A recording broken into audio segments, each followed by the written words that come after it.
आप सबको स्वतंत्रता दिवस की हार्दिक शुभकामनाएं। Wish you very very happy independence day. आज हम लोग 77वां स्वतंत्रता दिवस मना रहे हैं। आप में से बहुत कम लोगों को पता होगा कि 15 अगस्त 1947 को कौन सा दिन था। तो आज से आप जान जाइए, 15 अगस्त 1947 को शुक्रवार था।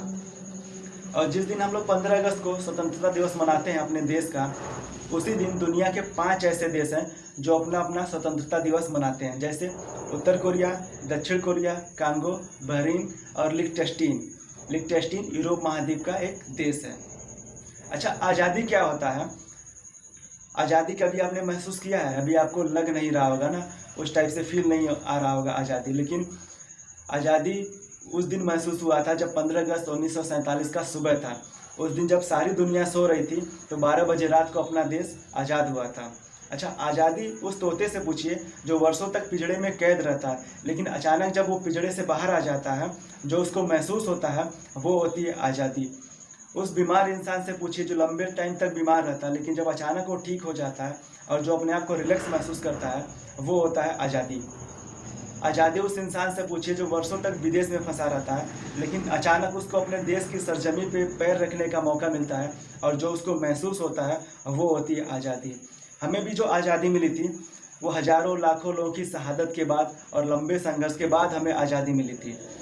आज वो दिन है अपने शहीदों के शहादत को याद करने का दिन है, उनको नमन करने का दिन है और उनको धन्यवाद देना चाहिए कि उन लोगों ने हमें उस गुलामी के जंजीरों से तोड़कर यहाँ तक लेके आया। लेकिन क्या हम लोग उस आज़ादी को बरकरार रख पा रहे हैं?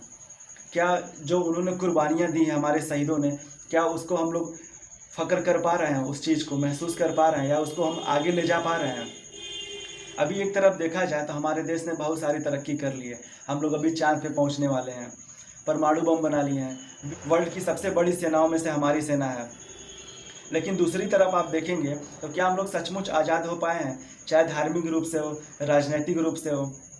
अगर सामाजिक रूप से भी देखा जाए तो अपने वहाँ भेदभाव बना हुआ है, इस जाति को लेके, उस जाति को लेके, छोटे बड़े जाति को लेकर, इस टाइप की भावना हमारे समाज में बनी हुई है। धार्मिक रूप से भी अगर देखा जाए तो हम लोग एक दूसरे को मारने के लिए तैयार बैठे हैं यहाँ पे। शायद कम ही लोग हैं, लेकिन हैं तो। जब अपना देश आज़ाद नहीं हुआ था तो सब लोग हिंदुस्तानी थे, लेकिन जब देश आज़ाद हो गया तो हम लोग हिंदू, मुसलमान, सिख, ईसाई बन के रह गए। और वहीं आर्थिक दृष्टि से देखा जाए समाज को तो हमारा देश दो हिस्सों में बटा हुआ है। दो हिस्सों में बटा हुआ है। एक तरफ तो वो लोग हैं जिनके पास पूरा संसाधन है, सारी सुख सुविधाएं हैं, लेकिन वहीं दूसरी तरफ जो हमारे मजदूर तबके के लोग हैं, किसान तबके के लोग हैं, उनको 2 वक्त की रोटी जुटाने के लिए इतना मुश्किलों का सामना करना पड़ता है।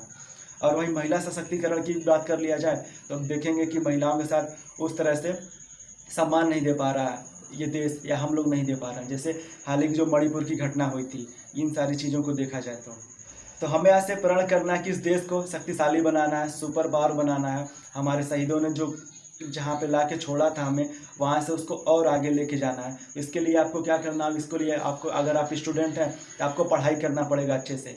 अगर आप पढ़ाई किए रहेंगे तो आप जागरूक रहेंगे, सशक्त रहेंगे, अपने अधिकारों को जानेंगे और इस देश को और अच्छा बनाएंगे। तो इसी के साथ आप सबको स्वतंत्रता दिवस की हार्दिक शुभकामनाएं। मिलते हैं नेक्स्ट वीडियो में, तब तक के लिए थैंक यू, बाय। और अपने शहीदों के लिए जय हिंद।